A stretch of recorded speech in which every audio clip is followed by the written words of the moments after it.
Hello everyone and welcome to the Forest of Doom. This is a game I bought in the Humble Bundle and it's an RPG game as far as I know. I have no idea how this game works. I think it's an adventure book game like this. This is what the game is all about. I already kind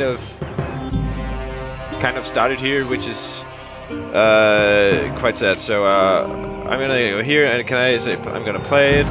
Can I go back? Yes, please.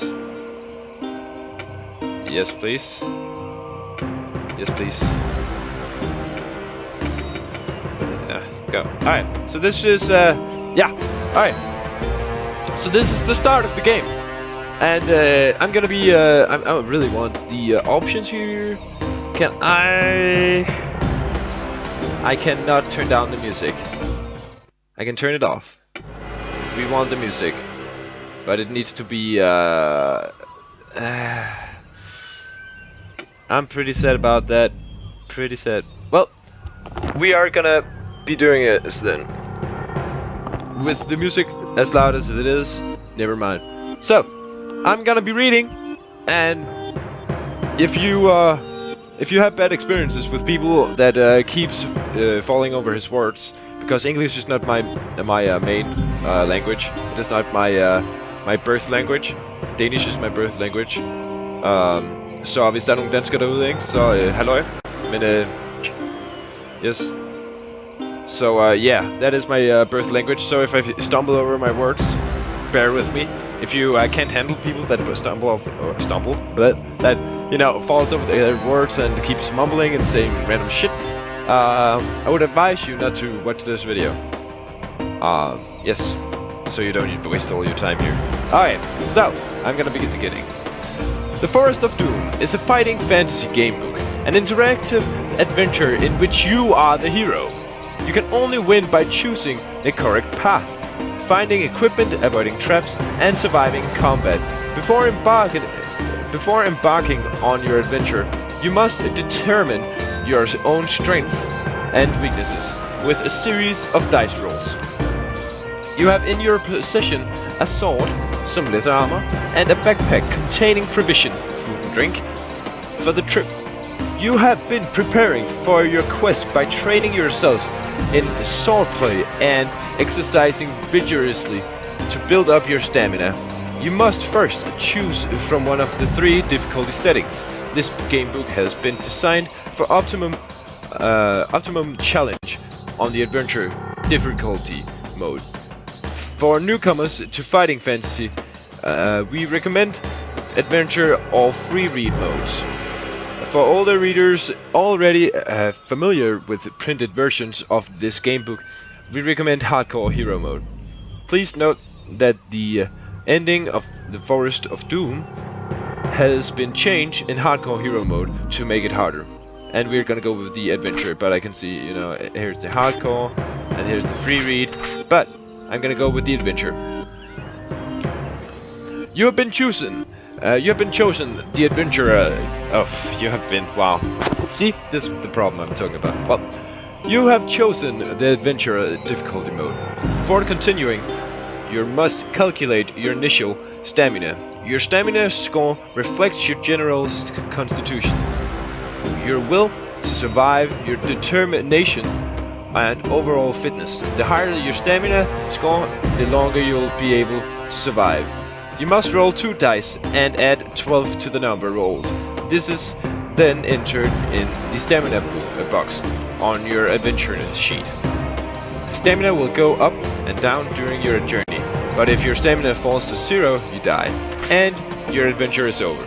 If your stamina is getting low, remember to eat some of your provisions. So, you're gonna roll. And I got 5. So 5 plus 12 is 17. Next, determine your skill. Your skill reflects your swordsmanship and general fighting expertise. The higher the better. Your starting skill is determined by rolling 1 dice. They made a spelling mistake here, I would assume. 1 dice, but they wrote 1 die. You determine your skill. Your starting Okay, is determined by rolling one dice and adding 6 to the number. This is then entered in the skill box on your adventure sheet. Roll your starting skill. Bam! 5 plus 6 is 11. That's pretty good. Next, determine your luck. Your luck score indicates how naturally lucky a person you are. Luck and magic are facts of life in the fantasy kingdom you are about to explore. Your starting luck is determined by rolling a die again and adding 6 to the number. This is then entered in the luck box on your adventure sheet. Roll your starting. Okay, so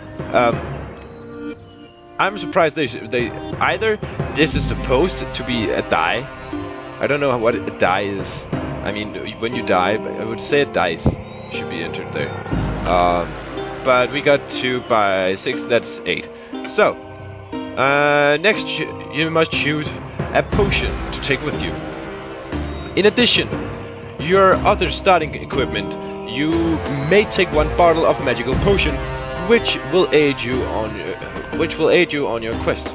You may choose to take a bottle of any of the following: a potion of skill, restores skill points; a potion of strength, restores stamina points; a potion of fortune, restores luck points, and adds 1 to initial luck. These potions may be taken at any time during the adventure, except when engaged in a battle.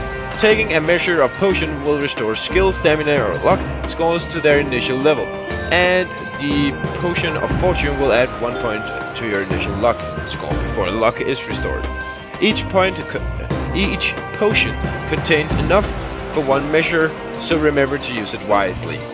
You have selected potion. Once you've selected potion, you may begin. So now, the thing I'm thinking about here, if my stamina runs out, I'm dead. So I'm gonna take a potion of strength, and I don't want to die. And begin. May the luck be in my favor. May the luck ever be in your favor. Alright, you know, I'm actually gonna turn off the music here, because I find it quite annoying. So, you're an adventurer, a sword for hire, and have been roaming the northern borderlands of your kingdom. Having always spurned the dullness of village life, you now wander the lands in search of wealth and danger. Despite the long walks and rough outdoor life, you are content with your unknown destiny. The world holds no fears for you, as you are a skillful warrior, well practiced in the art of slaying evil men and beasts with your trusty sword. I should really get myself some water before, but I'm not having anything here, and I'll be going once I've done with these pages, and I'll be getting myself some water.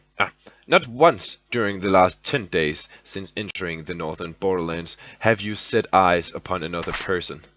This does not bore you at all, as you are happy with your own company and enjoy the slow sunny days, hunting, eating, and sleeping. It is evening, and having feasted on a dinner of rabbit spit roasted on an open fire, you settle down to sleep beneath your sheepskin blanket. Your sheepskin blanket. There's a full moon, and the light sparkles on the blade of your broadsword, skewered into the ground by your side. You gaze at it, wondering when you will next have to wipe the blood of some vile creature from its sharp edge. These are strange lands, inhabited by weird and loathsome beasts, goblins, trolls, and even dragons. As the flame of your camp gently dies, you begin to drift asleep, and images and images of screaming, green-faced trolls flicker through your mind. Suddenly, in the bushes to your left, you hear the loud crack of a twig breaking under a clumsy foot. You leap up and grab your sword from the ground. You stand motionless but alert, ready to pounce on your unseen adversary. Then you hear a groan, followed by a dull thud of a body falling to the ground. Is it a trap? Slowly, you walk over to the bush where the noise is coming from, and carefully pull back the branches. You look down and see a little old man with a great bushy hair, a great bushy beard, his face contoured with pain. You crouch down to remove the iron helmet covering his balding head, and notice two crossbow bolts protruding from his stomach, from the stomach of his plump, chainmail-clad torso. Oh, chainmail-clad torsos. These are some fancy words. Picking him up, you carry him over to the fire and stir the dying embers into life. After covering him with the sheepskin blanket, you manage to get the cold man to drink a little water. He coughs and moans. He sits up rigid, eyes staring fixedly ahead, and starts to shout, "I'll get them! I'll get them! Don't you fear! Gillibrand Bigleg! Gillibrand Bigleg is coming to bring you the hammer! Oh yes, indeed I am! Oh yes!" The dwarf, whose name you presume to be Bigleg, is obviously delirious from the poison-tipped bolts lodged in his stomach. You watch as he slumps down again to the ground, then whisper his name in his ear. His eyes stare unblinkingly at you as he again starts to shout, "Ambush! Look out!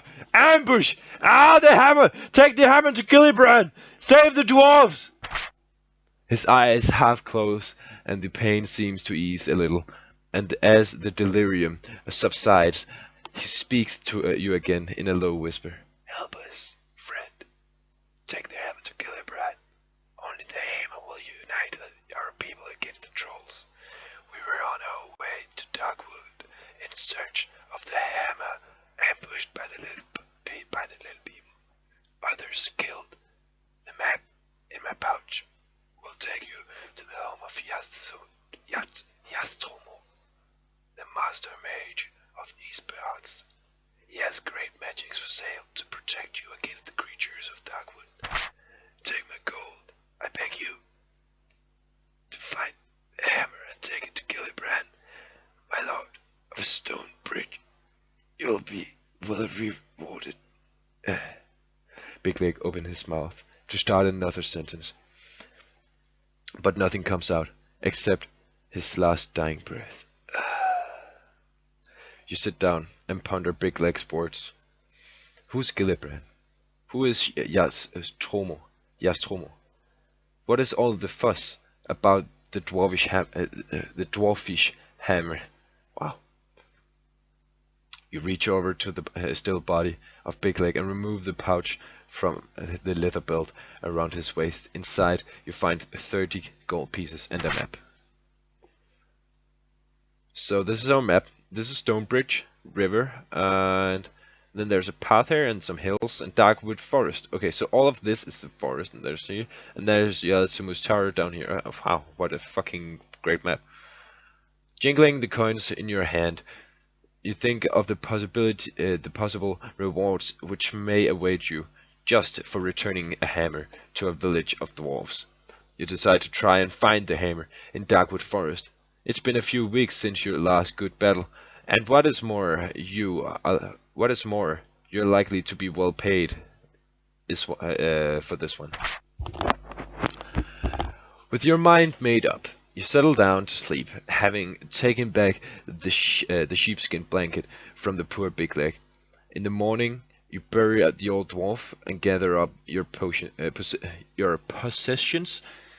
You examine the map, look up to the sun, and find your bearings. Whistling merrily, you head off south and at a good pace, eager to meet this man Yastromo, and see what he has to offer. Now turn over. Okay. So this is his tower apparently, and now I'm gonna be going for to get something to drink. So I'll be right back in 1 second. Okay, so I'm back, and here I got myself some Capri Sun. Please sponsor me. Mm, mm, mm. Ah, whew. Ah, this is good. Okay, my bad. All right, let's get going. You walk to Yastromos. Uh, when your walk to Yastromos takes a little over half a day, and you arrive at his stone tower, dirty and hungry. As the tower is set back on the edges of dark wood, some 50 meters from the some 50 meters, like there's 150 meters and 250. Shut up. Some 50 meters from the path you've been following. It is difficult to find. Difficult to find. Finally, you walk up to the huge oak door, somewhat believed to find that it does exist, and that Big Leg had not been speaking wildly in his delirium. A large brass bell and going hang. Wow! A large brass bell and gong hang from the stone archway. As you ring the bell, a shiver runs down your spine, and you realize that the loud bong, invades a deep silence, which you had not noticed before. There are no sounds of birds or animals to be heard. You wait anxiously at the door and hear slow footsteps descending the stairs from the tower above. A small wooden slot in the door. A small wooden slot in the door slides open, and the two eyes appear and examine you. Well, well, who are you?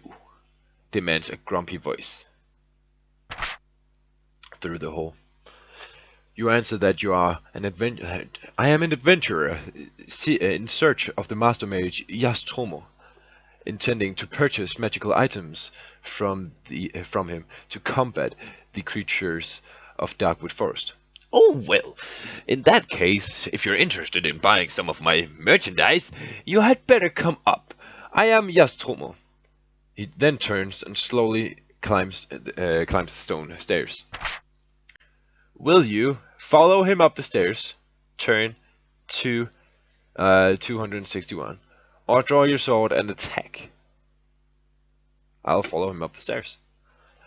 You follow the huffing and puffing old man in his tattered robes up the spiral staircase to a large room at the top of the tower. Shelves, cupboards, and cabinets line the walls, all filled with bottles, jars, weapons, armor, and all manner of strange artifacts. Ah. Nostromo shuffles past the general clutter and slumps down in an old oak chair. He reaches into his top pocket and pulls out a fragile pair of gold-rimmed spectacles. Placing these on his nose, he picks up a piece of slate and chalk from a table next to his chair and begins to write frantically. I have no idea how to pronounce that word. I'm really sorry. He then hands you the slate. Push it. Okay. Okay. So, so we have 30 coins here, and potion of healing costs 3 gold. Potion of plant control costs 2 gold.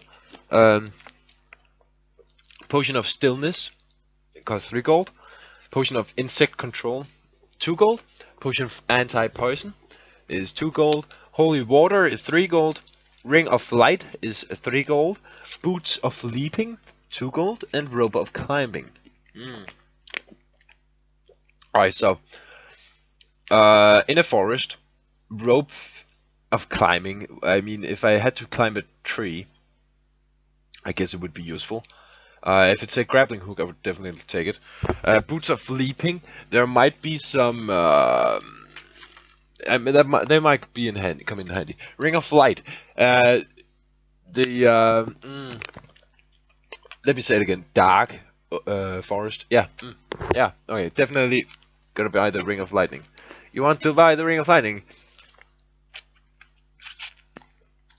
Yes. All right. What about this? A magical rope that will help you with climbing. No, just browsing. Brown, there's the boots that magically help you jump higher. Yes. All right. All right. So that's 5 gold I've used. I have 25 gold left.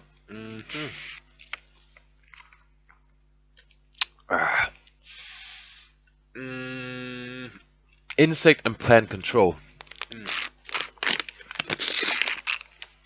I was wondering about actually buying 2 of those because, or like one of those, because. Okay, actually, I'm gonna buy plant control, a potion that allows you to imbiber to control plants with their mind. Yes, I want to buy that because we are going to a forest. Insects would be pretty nice in a forest, but I think plants would be more helpful to us. So I had 25, 23 coins left, and I don't think I'm gonna need any. Oh. Oof. There's a lot of stuff I might have. Okay, so net of entanglement, a magical net that will help you snare unwary prey. No. Oh, actually, yes. So now I have 20 coins. The reason I want to buy this was to in case we need food. This is really would be a really nice item to have, I think. Armband of strength. No thanks. I am not in need of a strength armband. No. Glove of missile dexterity. A purple silk glove that helps the wearer throw accurately. No thanks.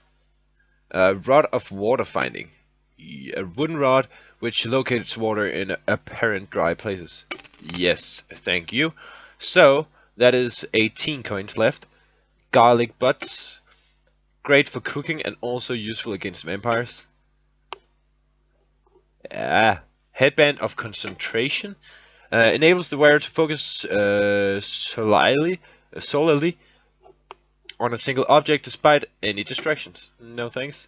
Fire capsules. No thanks. No. These fit in your nostrils and will block odors. I've what? How much? 18 gold left. Right? Can I?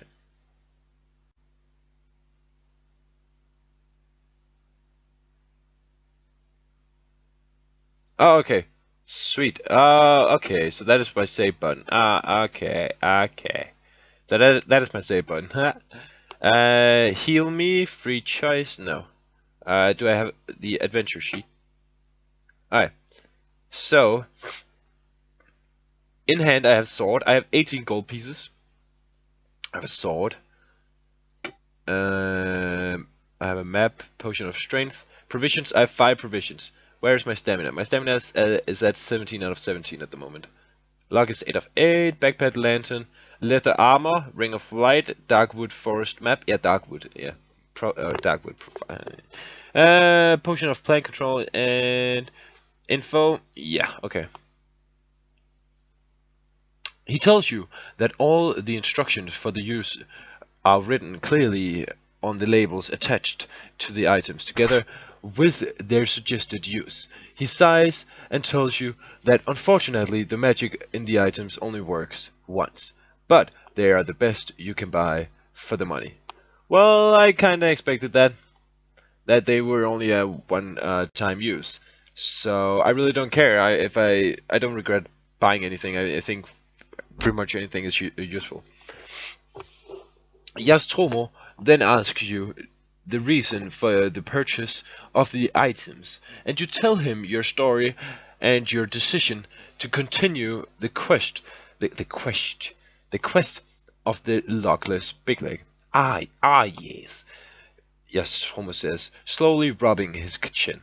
I heard that that the good dwarfs of Stonebridge had lost their fabled warhammer. Without it, their king is unable to arouse his people, despite the fact that the hill trolls threaten his village. Rumor has it that the Invis, the Angvicious, Angviaus, I have no idea how to pronounce that, sorry. Angvius, king of another village of dwarfs, sent an eagle to Stonebridge to steal the hammer, which it managed to do. But as it flew over Darkwood, it was attacked by deathhawks, and the hammer dropped into the forest and was lost. Apparently 2 forest goblins found the hammer but could not decide who was to keep it. They wrestled for hours but gave up. Then they discovered that the handle unscrewed from the head, and the argument was settled. One kept the head, the other kept the handle. Then they parted, each happy with his new treasure. Who knows if they still have them? So I'm afraid your problems are doubled. I can tell you that the head is made of bronze, and the handle is made of polished ebony. Both head and handle have the letter G inscribed on them. Your task is not easy. Good luck. You think, yes, Homo, and leave the room by the spiral staircase. I could probably have killed him. No, he's a mage. I mean, he's a mage. I cannot kill him. Oh, somebody's writing on that's my Skype. Oh, that is really unprofessional. Yeah. Alright. So, but I think I'll be wrapping it up here. At page 100 and yeah. Alright, so. Ah. Alright. So I'll be wrapping it up here for now. And I'll probably be back later, like in 5 minutes or so. But yeah, thank you for watching, I guess. Actually, no. I'm probably gonna continue because I really like this.